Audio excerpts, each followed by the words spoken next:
Goku laban sa Destruction Energy. Hello guys, Ugok Anime PH nga pala, ngayon nga ay pag-uusapan na natin ang Chapter 31 ng Dragon Ball Hawkeye. Pero bago nga ang lahat ay mag-like na nga kayo sa ating video para lagi kayong updated sa mga ganitong klase ng content. Natapos nga ang last chapter sa scene kung saan ay ating makikita na sinimulan na nga ni Goku ang isa sa pinakamahirap na magiging training niya.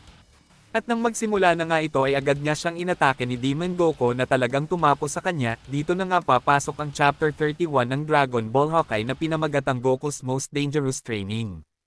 At sa unang panel nga ay ating makikita dito si Goku na rekta na nga siyang tinamaan dito ng atake ni Demon Goku.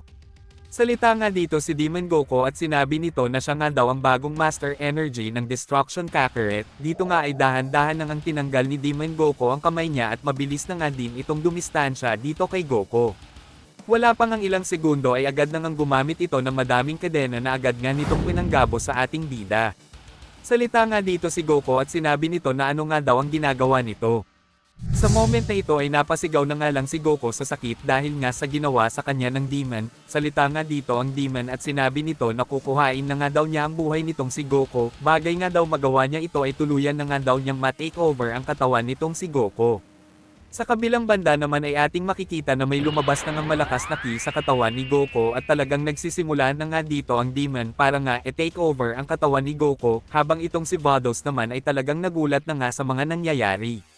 Balik nga ang scene dito kande Goku kung saan ay nagsalita nga dito ang demon at sinabi nito na malapit na nga daw niyang makuha ang katawan nitong si Goku. Ang bida nga nating dito ay nakaramdam na nga ng kakaiba, nararamdaman nga nito na dahan-dahan na nga daw kinukuha ng demon na ito ang lakas niya. At sa point na ito ay naalala nga ni Goku ang mga sinabi sa kanya ni Vados. Ito nga ay about sa pagharap niya dito kay Demon Goku. Bagay nga daw magsimula na ang training nito at nawala nga itong si Goku sa control niya, maari nga daw makuha ng Demon Goku ang katawan nito. Bagay nga daw mangyari ito ay malabo na nga na makabalik pa si Goku sa katawan nito, at maari nga daw itong maging vessel na lamang ng destruction.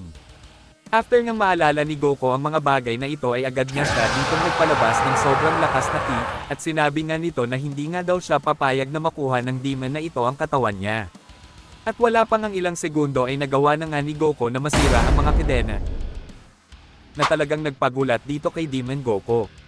Sa kabilang banda naman ay ating makikita ang planeta dito ni Goku na talagang nakakaranas ng matinding sakuna, at itong si Angel Vados ay naghanda na nga dito at sinabi nito na wala na nga daw siyang option, kailangan na nga daw niyang gumawa ng pagkilos. At nang gagawin na nga ito ni Vados ay agad naman ditong nag-react si Goku, kaya nga mas minabuti na lang ni Vados na huwag na munang tapusin itong si Goku dahil nakakapag-react pa nga daw ito. Balik nga ang scene dito kande Goku kung saan ay nagawa na nga ni Goku na matanggal ang kadena at nagawa na nga din niyang mahil ang sugat niya. Salita nga dito si Demon Goku at sinabi nito na hindi nga daw ito pwede, paano nga daw ito nagawa ni Goku. Sagot nga dito si Goku at sinabi nito na pasensya nga daw, hindi nga daw nitong magagawang matalo ang isipan niya dahil lang sa atake na yon. At wala pang ang ilang segundo ay mabilis na nga ditong umatake itong si Goku, rekta nga niyang tinamaan itong demon at sinundan pa nga niya ito ng madaming pag-atake, habang nasa ere nga dito ang demon ay nagawa nga nitong matamaan si Goku ng isang atake bilang pag-counter dito kay Goku, sinundan pa nga ni Demon Goku ang atake niya.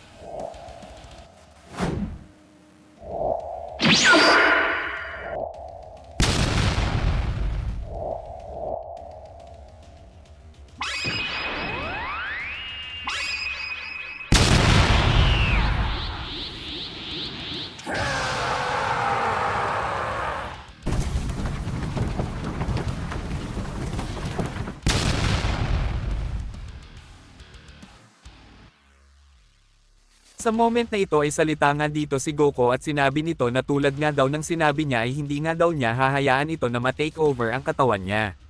Salita naman dito si Demon Goku at sinabi nito na ang isipan nga daw nitong si Goku ay talagang malakas, hindi nga daw niya maisip na may ganitong kalakas na mental ang isang ito.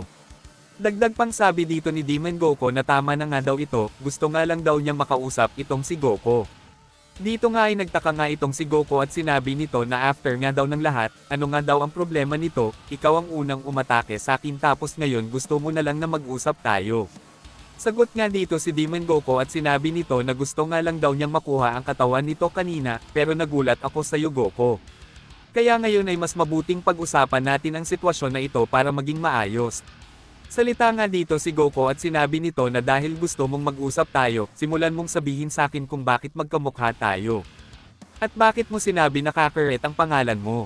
Sagot nga dito ang Demon Goku at sinabi nito na ako ang iyong energy of destruction, ako ay nagmula sa iyo noong mga oras na ginawa nila ang ritual para maging isa kang God of Destruction. Dahil ikaw ang bagong God of Destruction ay natural na magiging magkamukha tayo at pangalan mo din ang gagamitin ko. Ako ang darkest part ng pagkatao mo. Dito nga ay nagtataka na nga itong si Goku, sinabi nito na ano nga daw ang ibig sabihin ng sinasabi nito, salita nga dito ang Demon Goku at sinabi nito na Son Goku na isang Saiyan na lumaki sa planetang Earth dahil dito ay nagkaroon ka ng mabuting puso at kabaitan, at talagang tinatalo mo ang lahat ng inyong nagiging kalaban, ang pinagtataka ko lang, bakit mas pinili mong maging isang God of Destruction? Sagot nga dito si Goku at sinabi nito na ayaw nga daw talaga niya maging God of Destruction dahil hindi ito fully fitted sa akin. Pero sa mga oras na ito ay gusto kong ma-reach ang maximum potential ko as God of Destruction para matalo ko ang mga kalaban na darating. Sagot nga dito si Demon Goku at sinabi nito na paano nga daw ito gagawin ni Goku kung ang lagi nga daw nitong ginagawa ay ang i-reject siya.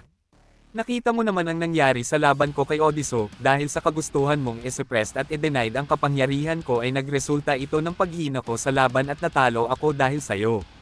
Dahil nga daw sa mga ginawa nitong si Goku ay parang inahayaan na nga lang daw nito na mawala ang hindi mabilang na buhay at ang pagkatalo niya sa kalaban na yon. Dito nga ay naalala nga ni Goku ang mga sinabi sa kanya ni Odiso, ito ngayon hindi magawang makontrol ni Goku ang totoong kapangyarihan nito dahil sa takot. Salita nga dito si Goku at sinabi nito na ito nga daw ang dahilan kung bakit siya nandito, gusto nga daw niyang maunawaan at matutunan na kung paano gamitin ang lahat ng kapangyarihan ko. Salita nga dito si Demon Goku at sinabi nito na masaya nga daw siya dahil gusto nga daw ni Goku na bumuo ng ugnayan sa kanya, gayon pa man ay alam nga nitong si Goku na magiging ugnayan nila ay magiging mutual benefits lamang. Sabihin na nga lang daw nila na ibibigay ko sa iyo ang kapangyarihan na gusto nito, ano naman ang magiging kapalit? Salita nga dito si Goku at sinabi nito na ano daw ba ang gusto nito. Sagot nga dito ang Demon Goku at sinabi nito na simple nga lang daw, gusto nga lang daw niyang sundan or gawin ang nature ng isang totoong God of Destruction na kailangan ng universe na ito, gusto kong makipagpalit sa iyo sa mga oras na malaya kang sumairen ng kahit ano. Sagot nga dito si Goku at sinabi nito na hindi nga daw niya hahayaan ito, nakita nga daw niya ang lahat ng ginawa nito noong nakipaglaban ito kay Odiso balak mo ngang wasakin ang buong universe. Salita nga ulit dito si Demon Goku at sinabi nito na nagawa nga lang daw niya yon dahil sa pagkagutom, dahil ilang taon na nga daw ang nakakalipas na muli niya itong nagawa.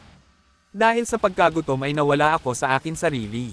Dagdag pang sabi dito ni Demon Goku na sabihin nga daw sa kanya ni Goku ang nararamdaman nito sa tuwing ito nga daw ay hindi nakakain ng pagkain sa mahabang panahon.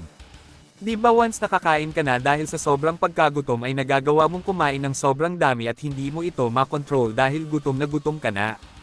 Pero once na nabusog ka ay nawawalan ka na ng ganang kumain at bumabalik na ulit ang tamang pag-iisip mo, diba? Ganon din ako, ang pagsira ng kahit ano ang pagkain ko at nagbibigay sa akin ng lakas. Kaya after ng pangyayari sa laban ko kay Odiso ay naging maayos na akong kausap ngayon. Dito nga ay naiisip ni Goku na hindi nga daw magandang idea ang gustong mangyari ng demon na ito. Pero sabi naman sa akin ni Vados na kailangan kong gumawa o bumuo ng ugnayan sa destruction energy ko. At dito nga ay pumayag na nga itong si Goku sa idea na gusto nitong demon, pero kailangan pa nga daw nitong si Goku na mag-effort. Salita nga dito ang demon at sinabi nito na sa totoo nga lang daw ay hindi nga daw kaya ni Goku na makontrol siya, at hindi nga din daw niya kayang makontrol si Goku. Kaya mas mabuti nga daw na gumawa na lang ulit sila ng isang kasunduan. Salita nga dito si Goku at sinabi nito na anong klaseng kasunduan nga daw ito. Sagot nga dito ng Demon Goku na ganito lang, tuturuan kita kung paano magamit ang buong kapangyarihan ko at kung paano ito makontrol. Bilang kapalit ay bibigyan mo ako ng chance na maging malaya forever. After kitang maturuan at mamaster ang lahat ng ituturo ko sa iyo ay magkakaroon tayo ng isang laban, kung saan ay dito na nga papasok ang kasunduan natin. Kung mananalo ka ay hahayaan na kitang magamit ang lahat ng kapangyarihan ko at ibibigay ko na sa iyo ang lahat ng ito. Pero bago ko ibigay ito ay dapat ang God na pag-iiwanan ko nito ay dapat deserve niya ang kapangyarihan na ito.